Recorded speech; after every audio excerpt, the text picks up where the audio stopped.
A religion of peace has had a remarkable role in the bloody history of civilization. But what if the Prophet Muhammad had never come to be? What would the world be like now? Hello and welcome back to Life's Biggest Questions, the channel that looks to answer exactly those. Today, the big question we are tackling is, what if Islam never existed? Now, we know that religion is a sensitive topic, so please know that this channel is not aiming to cause offense, just encourage discussion. Islam is the second largest religion, with approximately 1.8 billion followers currently living worldwide. Immediately, you can see the intensity and depth of this question. One of the biggest influential factors in a person's life is their belief system. So, if you're asking what the world would be like without a cultural and spiritual factor that has influenced so many people throughout the history of time, it is pretty clear that the answer involves an unfathomable butterfly effect. Nonetheless, we will try and hit a few of the key areas of debate. The majority, but by no means all of the world's Muslims live in the Asia-Pacific area and primarily in the Middle East. Here, Islam is the dominant faith. Coincidentally, this area has also been a key area of tension throughout modern history. Does this have anything to do with Islam?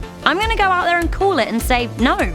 Not really. The rise of the Islamic Empire started with the fall of the Byzantine Empire, so the Eastern Roman Empire. The fall of such a previously successful realm to the hands of Muslim powers gave the Islamic people a foot in the door in Africa and the Middle East, with their faith spreading eastwards as Christianity thrived in the West. Had Islam not existed, I can only assume there would still have been similar conflict. However, it would have been between the Western Catholic Christians and the Eastern Orthodox Christians. Despite the two having a few more common cultural attributes than Christianity and Islam have, nobody likes their country being invaded, which is pretty much what history has been about. Without the culturally juxtaposing Middle Eastern and Western identities that have been brought about by the rise of Islam, there still would have been conflict in the area because of the oil reserves. Often religion has been used as a vehicle or an extra contributing factor to conflict, but whatever religion ruling the roost in Syria, Iran, Iraq, and more, nobody would have wanted a foreign body trying to utilize and drain their country's resources to benefit their own. It is primarily these invasions and historical attempts to colonize in the past that have caused frictions between the East and West, not the religions of people living there.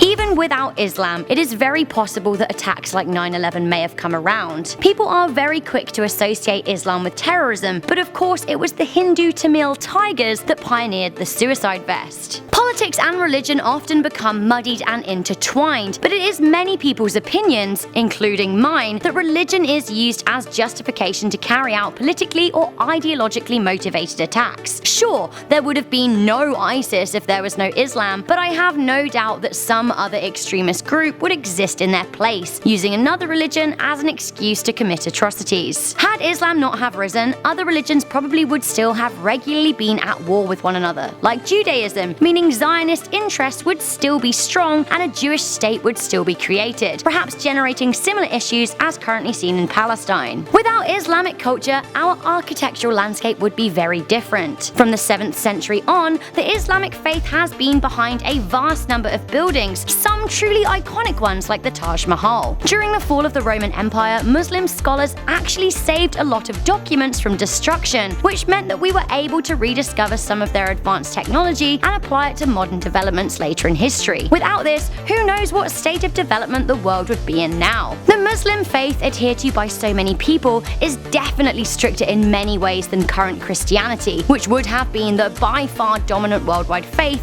had there been no Islam. Historically, both Muslims and Christians have been pretty unfair when it comes to gender equality, and whilst Christians have loosened up a bit in recent history, who's to say their grip would not have been tighter had Islam never existed? If the world was like it is today, but without Islam, which of course is a paradoxical sentence, I would love to say that females would enjoy better rights and freedom worldwide, and that most countries would be democratically led and supportive and understanding of one another, but we can never know. If it wasn't religion causing tension, I am almost certain we would find something else to divide us. Humans are traditionally tribal and cliquey that way. For me, the more interesting question is not what if Islam never existed, but what if there were no religions in the first place? Thank you so much for tuning into this episode of Life's Biggest Questions. Obviously, a 5-minute answer to a question that spans millennia of development is pretty brief. So if you have anything you would like to add, please do so in the comments section down below. For now, stay curious, stay alert, and never ever stop questioning.